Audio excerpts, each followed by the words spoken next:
So I just got back from the gym and I was realizing while I was there that it is now June of 2023. And the first time I ever walked into the gym, first time I ever picked up weights was June of 2013. So it's now been 10 years, which is kind of wild to me.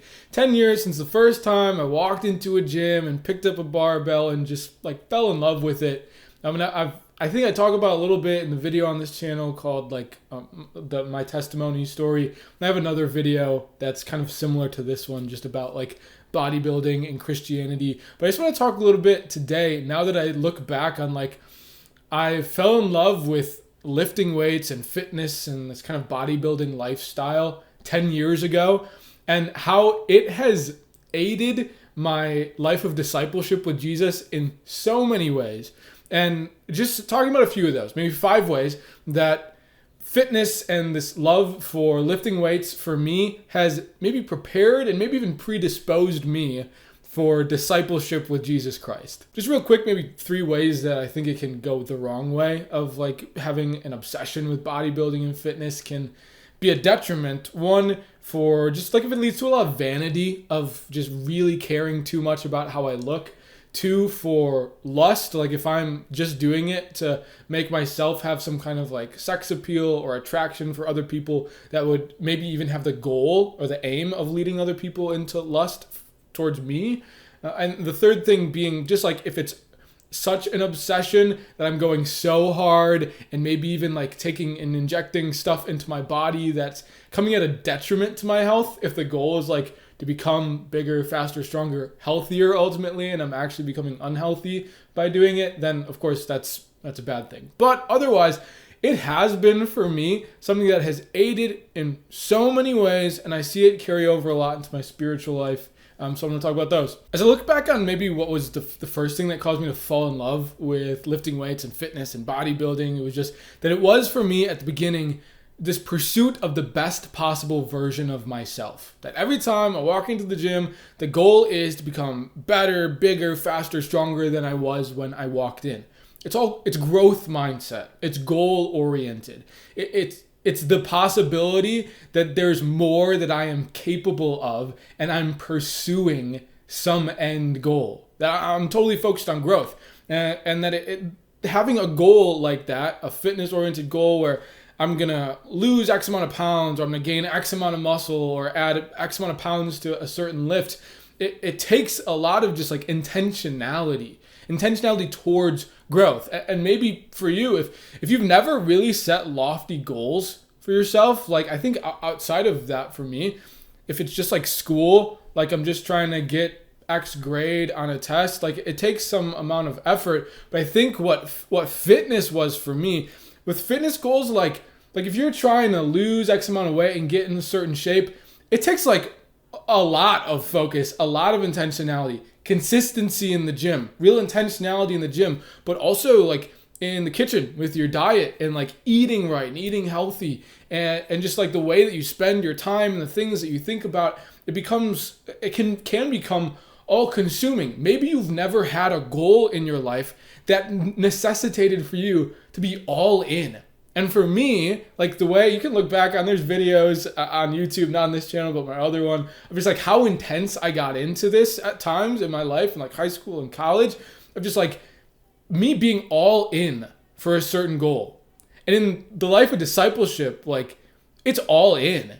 That is where the place that I learned, the gym was the place that I learned to be all in for something and to pursue a goal and to grow towards some better version of myself that required a lot of me. And now I see that carry over into my life of discipleship where I can be all in for Jesus and let it be everything in my life. And of course, probably 2 and 3 on the list is what that necessitates is a whole lot of discipline and a whole lot of consistency.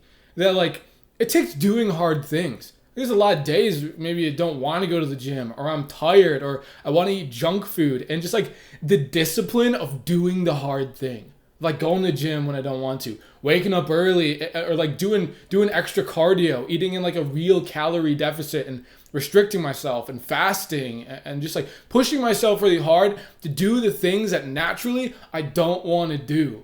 My body doesn't want to push itself past its limits. but building the discipline of like, I can do hard things.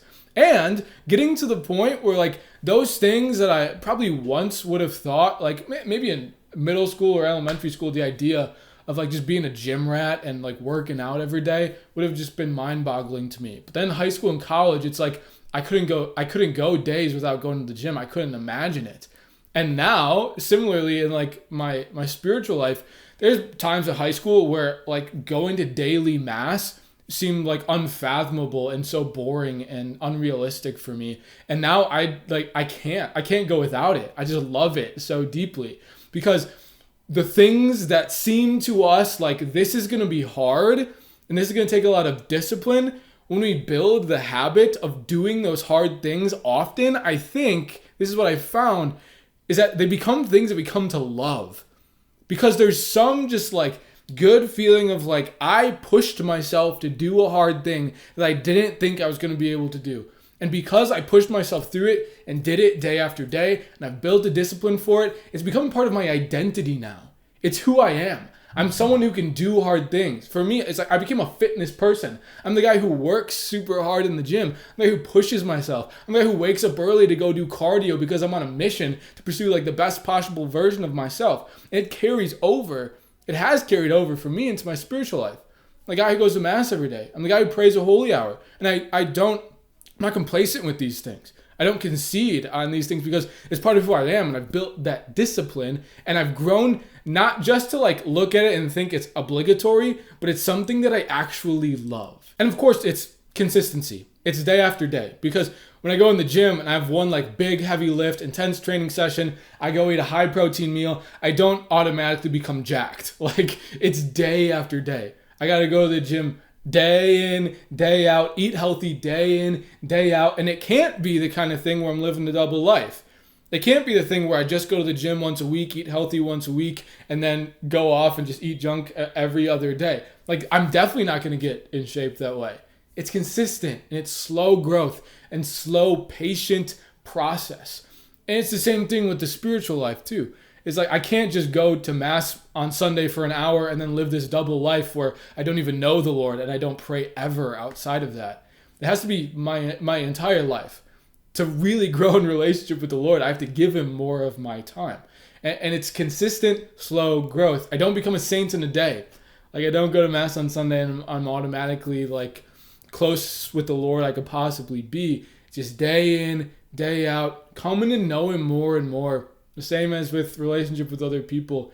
This slow growth, this patience, and like if I'm striving to grow in holiness and virtue, like I'm going to come to find my weaknesses.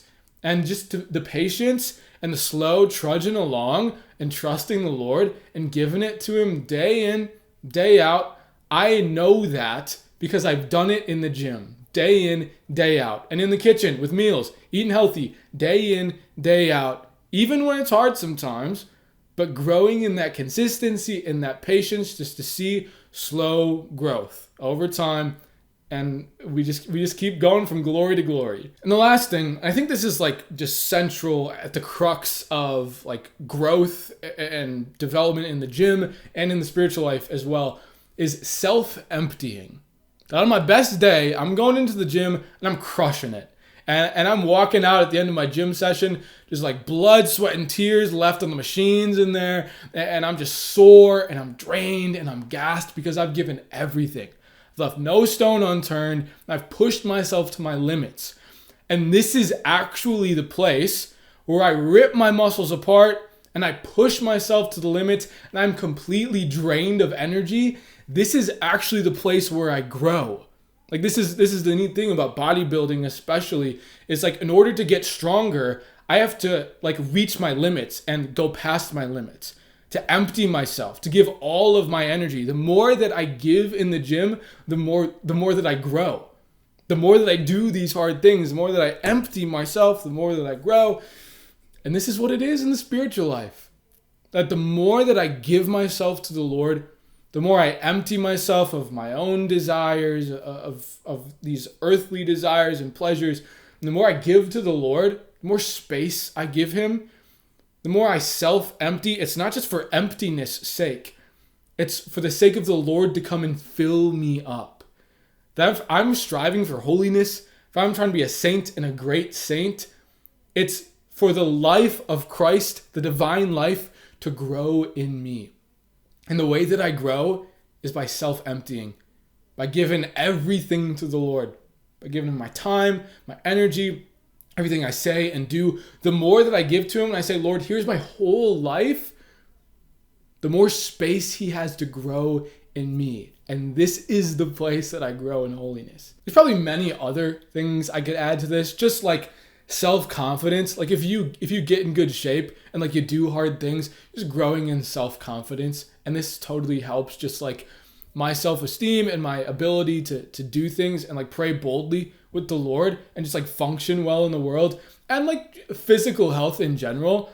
Like I am body and soul. I'm temple of the Holy Spirit. So if I am like physically well and not like, tired and low energy and unable to like function well, just like bodily function allows me to function better in everything else that I do. And this also applies to the spiritual life. Like if I'm nourishing myself well, I'm getting good sleep and hydration and nutrition, my prayer life, my spiritual life will be better. But all of these things all together have been so beneficial to me. And of course, I'm not saying that everyone has to just like be super hardcore into bodybuilding and intense, like going to the gym every single day, working really hard.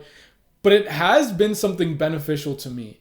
And I think that there's so much carryover from like fitness, goal-oriented fitness, and that kind of lifestyle translates very well into Christian discipleship. And it has for me, and I can look back with great joy and gratitude that was a part of my story and that it has been for 10 years now, because it has been a school for me that has led to deeper discipleship with Jesus Christ. And that's the main thing. That's the thing, that when I first fell in love with lifting weights and going to the gym, I don't think I would have ever guessed that it has helped me to draw closer to Jesus Christ, but it has. And I'm so grateful for that.